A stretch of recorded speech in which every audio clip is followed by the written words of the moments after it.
ആവണി, നീ വിഷമിക്കല്ലേ. മോഹൻ എന്നൊക്കെ നല്ലപോലെ അറിയാവല്ലോ. നിന്റെ പരീക്ഷ മുടക്കാനായിട്ട് പല വഴിയും അങ്ങേര് നോക്കി. നിന്നെ വീട്ടിൽ നിന്ന് വരെ അടിച്ചിറക്കിയില്ലേ. ഇതും അയാളുടെ പുതിയ നമ്പർ ആവാനേ വഴിയുള്ളൂ. ഇത്രയും ദിവസം കൂടെ നിന്ന് അമ്മ പോലും എന്നോട് ചോദിച്ചു, നിനക്ക് പരീക്ഷ എഴുതാതിരിക്കാൻ പറ്റുമോ? അത് തന്നെയായിരുന്നു അവന്റെ ലക്ഷ്യവും. എനിക്ക് എന്ത് ചെയ്യണമെന്ന് അറിയില്ല ചേച്ചി. അമ്മയോട് എന്ത് പറയണമെന്നും എനിക്കറിയില്ല. അവിടെ നിനക്ക് നാളെ പരീക്ഷയല്ലേ, നീ അതിനെപ്പറ്റി ചിന്തിക്കേ. അമ്മയോട് വേണം ഞാൻ സംസാരിക്കാൻ. ഇപ്പൊ നമ്മൾ സംസാരിച്ച് സമാധാനപ്പെടുത്തിയാലും നമ്മൾ വിചാരിക്കുന്ന പോലെ ഒന്നും അല്ല കാര്യങ്ങളെങ്കിലോ, അങ്ങനെ എന്തെങ്കിലും കടുങ്കൈ കാണിച്ചാലോ? എന്റെ ആവണി, മോഹൻ അങ്ങനെ ഒരു കടുങ്കയും കാണിക്കത്തില്ല. ഇനി കാണിച്ചാ തന്നെ അത് അവന്റെ വിധിയാണെന്നങ്ങ് വിചാരിച്ചാ മതി. അങ്ങനെ സംഭവിച്ചാ ഞാൻ പിന്നെ എങ്ങനെ സമാധാനത്തോടെ ജീവിക്കും ചേച്ചി? അബിയോടും മാളുവിനോടും അമ്മയോടും ഒക്കെ ഞാൻ എന്ത് സമാധാനം പറയും? ഓ, അപ്പൊ നീ പരീക്ഷ വേണ്ടെന്ന് വെക്കാൻ പോവാണോ? പരീക്ഷ എനിക്ക് എഴുതണം ചേച്ചി. പക്ഷേ എന്തോന്ന് പക്ഷേ? അങ്ങേര് വരണം, എന്നാലും എനിക്ക് സമാധാനത്തിൽ എക്സാം എഴുതാൻ പറ്റുള്ളൂ. അപ്പൊ മോഹൻ ജയിച്ചു. അവൻ നിന്നെ തളർത്തി. അവന് വേണ്ടത് അവൻ നേടി.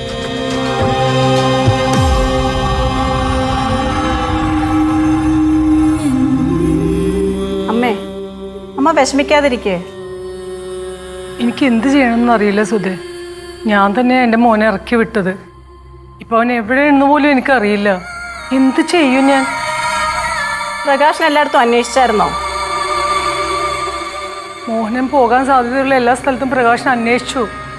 പക്ഷെ അവിടെ എവിടെയും ചെന്നിട്ടില്ല എന്നാ പറഞ്ഞേ. നിങ്ങൾ പേടിക്കുന്ന പോലെ ഒന്നും ഉണ്ടാവില്ല. മോഹൻ എവിടെയെങ്കിലും മറിഞ്ഞിരിക്കുമായിരിക്കും. നാളെ അവളുടെ എക്സാം അല്ലേ? അത് അവൾ എഴുതാതിരിക്കാനും അവളെ മാനസികമായി തളർത്താനും മോഹൻ നടത്തുന്ന ഒരു നാടകമായിട്ടാണ് എനിക്ക് തോന്നുന്നത്. അതൊക്കെ എന്തായാലും എനിക്ക് കുഴപ്പമില്ല. എനിക്ക് എൻ്റെ മോനെ തിരിച്ചു വേണം. മോഹനൻ വരും. അമ്മ ഇറങ്ങി പോവാൻ പറഞ്ഞപ്പോ വിഷമമായിട്ടുണ്ടാവും, അത്രേ ഉള്ളൂ. അയ്യോ, വിഷമായോന്നാ? അത് നേരിട്ട് കണ്ട ആളാ ഞാൻ. മോഹനേട്ടൻ തകർന്നു പോയില്ലേ? ഇതിന് ഞാൻ ഇനി ഒരൊറ്റ പരിഹാരമേ കാണുന്നുള്ളൂ. ഏട്ടത്തി തൽക്കാലം പരീക്ഷ എല്ലാം വേണ്ടാന്ന് വെക്കണം.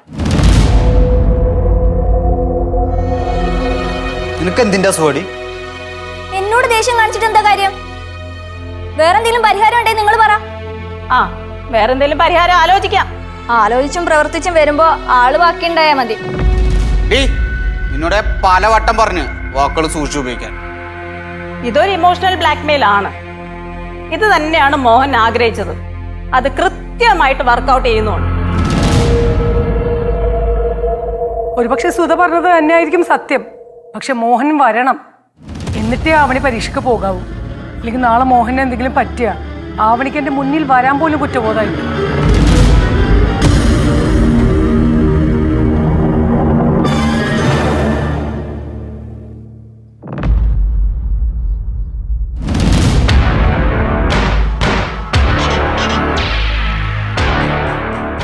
ഏട്ടനെ ഞാൻ എൻ്റെ സ്വന്തം ഏട്ടൻ്റെ സ്ഥാനത്ത് കാണുന്നോണ്ട് പറയാ. ഇപ്പൊ ഏട്ടൻ ഇവിടെ വന്നത് ആരും കണ്ടിട്ടില്ല. ഇവിടെ നടക്കുന്നതെല്ലാം ഏട്ടന് അനുകൂലമായിട്ടാണ്. മനസ്സിലായില്ല. ഏട്ടനെ കാണാതിരുന്ന കുറച്ചു നേരം ഇവിടെ നടന്നതെല്ലാം ഏട്ടന് അനുകൂലമായിട്ടാണെന്ന്. ഏട്ടൻ വരാതിരുന്നോണ്ട് എക്സാം എഴുതാതിരുന്നോടെ എന്ന് അമ്മ വരെ ഏട്ടത്തിയോട് ചോദിച്ചു. എന്നിട്ട് ഇപ്പൊ ഏട്ടത്തി എന്ത് ചെയ്യണമെന്ന് അറിയാത്ത അവസ്ഥയിലാ. ഏട്ടനറിയാലോ, ഏട്ടത്തി എക്സാം എഴുതി ജോലി കിട്ടിക്കഴിഞ്ഞാൽ പിന്നെ ഏട്ടന് ഈ വീട്ടിൽ ഒരു സ്ഥാനം ഉണ്ടാവില്ല. എനിക്ക് ഏട്ടത്തി ജോലിക്ക് പോകുന്നതിൽ യാതൊരു കുഴപ്പമില്ല. പക്ഷെ ഏട്ടനെ തോൽപ്പിക്കാൻ വേണ്ടി ഇതൊക്കെ ചെയ്യുന്നതിലാണ് എനിക്ക് എതിരഭിപ്രായം. ഇത് അവള് അമ്പളിയും തമ്മിലുള്ള പ്ലാനാണ്. അവളെ സത്യഭാമ പറഞ്ഞിട്ട് എന്നെ വില്ലനാക്കുന്നു. സത്യേട്ടാ, ഏട്ടനിപ്പൊ മാറി നിന്നാ ഏട്ടന്റെ ആഗ്രഹം നടക്കും. ഏട്ടത്തി എക്സാമിന് പോവില്ല.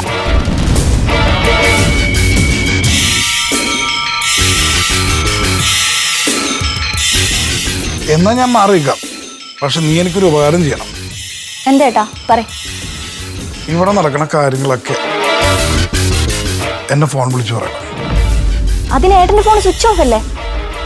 ഞാൻ അഞ്ജുനെ വിളിച്ചോളാം. ശരി ഏട്ടാ. എൻ്റെ സ്വന്തം അനിയനും അമ്മക്കും കൂറ അവളോടാ. അഞ്ജു, നിനക്കെങ്കിലും എന്നെ മനസ്സിലായല്ലോ. ഏട്ടൻ ഇപ്പൊ പോയിക്കോ, ആരും കാണണ്ട.